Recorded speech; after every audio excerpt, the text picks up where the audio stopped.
kesimpulan keseluruh taat kita kepada Allah Subhanahu wa taala, kesimpulan kepada keseluruh kebaikan yang kita lakukan ke dunia ini, Allah Ta'ala simpulkan dalam ayat, maka Allah Ta'ala sebut dengan kalimah qalbun salim. Allah Ta'ala sebut qalbun salim, hati yang sejahtera. Bermaksud bila kita solat, Masya Allah, solat ni banyak faedah dia, dengan dapat pahala dan sebagainya. Dan solat juga memberi peranan untuk menjadikan hati kita hati yang salim, qalbun salim. Kita baca Quran, Quran ada pahala dia yang tersendiri. Nabi kata baca Quran dapat 10.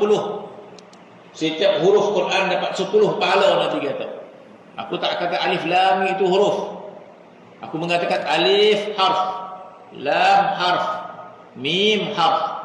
Alif satu huruf, bermaksud boleh sebut alif saja dia dapat 10 pahala dah. 10 pahala di sisi Allah Subhanahu wa taala. Sebut lam dapat 20, mim dapat 30. Bermaksud Quran punya pahala yang besar. Selain daripada Quran punya pahala yang besar, Quran juga berperanan untuk jadikan hati kita salim. Berzikir pahala yang besar. Sebab itu kita sebut dahulu, bila kita bincang satu persatu amalan dalam Islam ini, maka kita dapati itulah amalan yang terbaik, itulah yang terbaik, itulah yang terbaik, itulah yang terbaik. Bila kita sebut Al-Quran, Al-Quran yang paling hebat sekali amalannya, sebab kita membaca kalam Allah Subhanahu wa taala. Kita dah cerita kisah Ahmad bin Hanbal yang bermimpi melihat Allah Subhanahu wa taala, maka bermimpi kali sekali Imam Ahmad bin Hanbal tanya kepada Allah, "Ya Allah, apakah amalan yang paling kau sukai hamba-Mu mengamalkannya?" Maka Allah Ta'ala katakan, dengan membaca kalami, bitilawati kalami, dengan membaca kalam aku. Bermaksud membaca Al-Quran sebaik-baik amal yang paling disukai oleh Allah Subhanahu Wa Ta'ala. Bila kita cerita buat puasa pula, maka Nabi mengatakan setiap amal baginya telah tertulis kadar pahala kecuali puasa. Puasa tidak terhitung pahala dia. Fa innahu li wa ana ajzi bih. Puasa kerana aku sendiri akan balas. Bermaksud orang tak tahu qadar, malaikat tak tahu qadar dia. Bila kita cerita tentang kelebihan solat, masya-Allah, solat sebesar-besar ibadat, satu-satunya ibadat yang Tuhan bagi sendiri kepada Nabi, solat. Zikrullah, berzikir kepada Allah Subhanahu Wa Taala. Kita rasa berzikir ni mudah, benda yang biasa saja.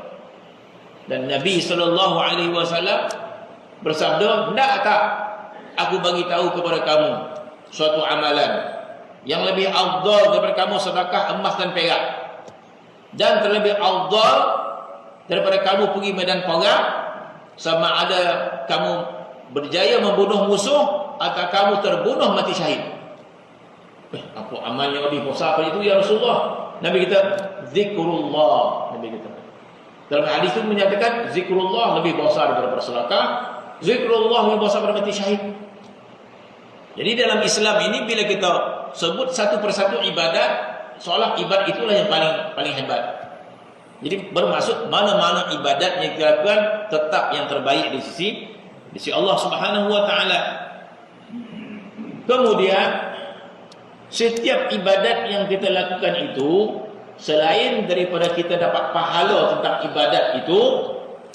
ibadat itu berperanan untuk menjadikan hati kita salim. Bila kita puasa, hati kita semakin salim, sejahtera, semakin sempurna. Bila kita baca Quran, hati kita semakin sempurna. Bila kita pergi Makkah, buat umrah, buat haji, selain pahala yang besar, maka dia boleh menyempurnakan hati kita. Tawaf boleh menyempurnakan hati kita. Memandang Kaabah Al-Musyarrafah boleh menyempurnakan hati kita. Jangan kita rosakkan amal ni. Bila kita rosakkan jadi tak elok. Maka setiap amal itu berperanan untuk menjadikan hati kita salim. Akhirnya Allah Subhanahu Wa Taala di akhir nanti dia tengok satu je. Dia tengok hati kita je. Jadi hati kita ini sebagai sebagai isyarat, sebagai simbol kepada seluruh ibadat kita. Allah Ta'ala tengok hati kita. Bermaksud di padang mahsyar nanti, Allah Ta'ala, seolah Allah Ta'ala minta hati kita ni, keluarkan hati kamu semua. Keluarkan. Maka dibentang di hadapan Allah Subhanahu Wa Ta'ala. Tuhan tengok hati itu tahu dah. Tengok hati, ini orang salat. Ini salat dia khusyuk. Ini banyak amal dia. Maka dengan hati ini menggambarkan seluruh ibadat kita. Dengan makna yang lain. Sekiranya kita salat, sekiranya kita pergi Mekah, sekiranya kita baca Quran, sekiranya kita berzikir, tapi hati kita tak cantik, bermaksud ada masalah tentang amal kita.